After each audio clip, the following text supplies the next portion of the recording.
My mornings usually start like this. Saying goodbye to my husband as he leaves for work, then stepping into the garden to feed our cats and chickens.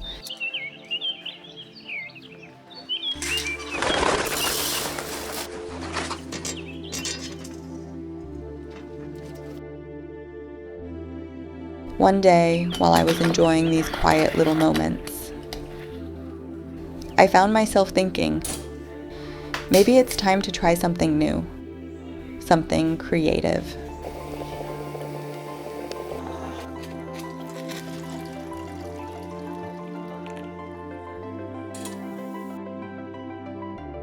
You might think choosing an online course is easy, but trust me, it's harder than deciding which tomato looks good enough for dinner. Then, one evening, while sipping tea and listening to the chickens outside fighting over, I found this course, photo embroidery. I thought, wait, you can actually stitch your photos? Like, even if you don't have a real photo? That's when it hit me. This was my course. Here's the problem though.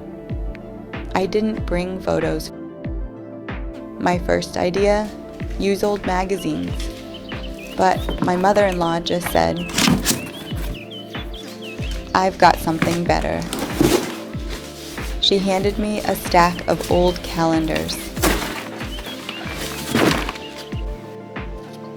And wow, flipping through them was like finding hidden treasure in a barn.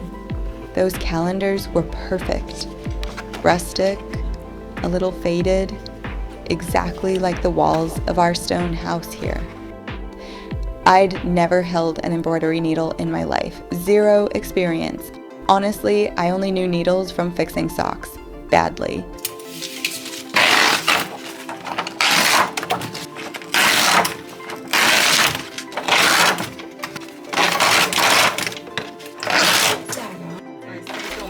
I had my canvases ready. Next step, shopping for threads. The only problem was, in our little village, there's no art shop. And honestly, I didn't want to shop online. I really wanted to see and touch everything myself. The only option?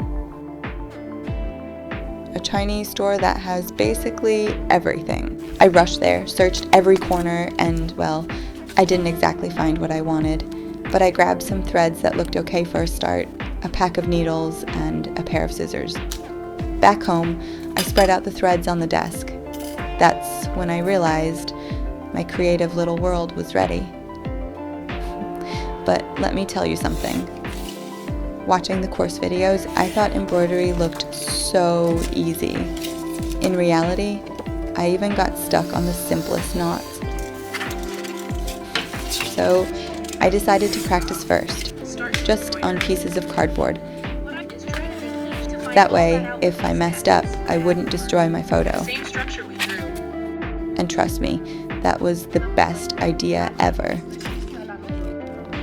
Some knots felt impossible, especially for someone like me with zero experience. After a few tries, the knots finally started to make sense. I mean, look at this. These are the little practice knots I made on cardboard before I dared touch the real photo.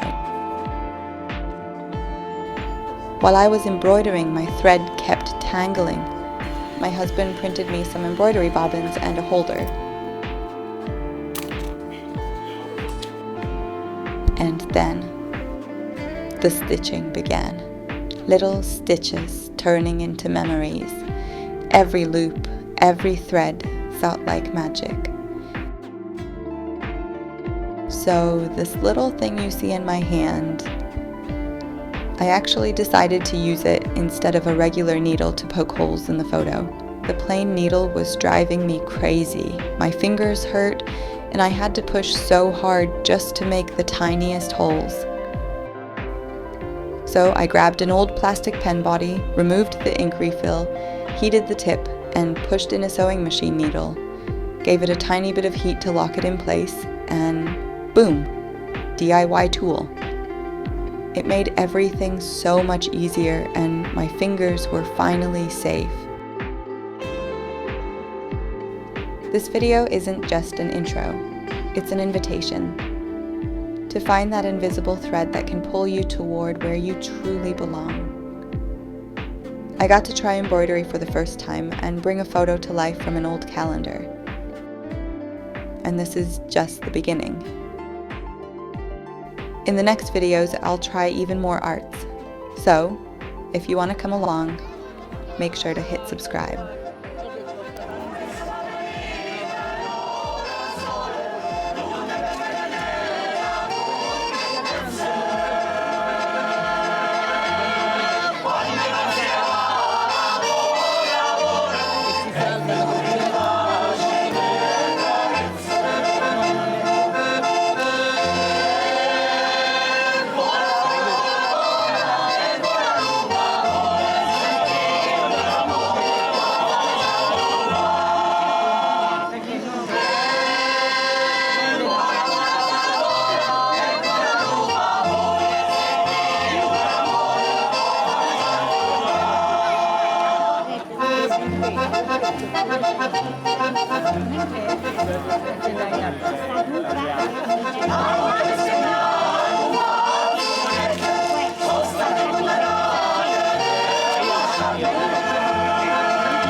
Come no?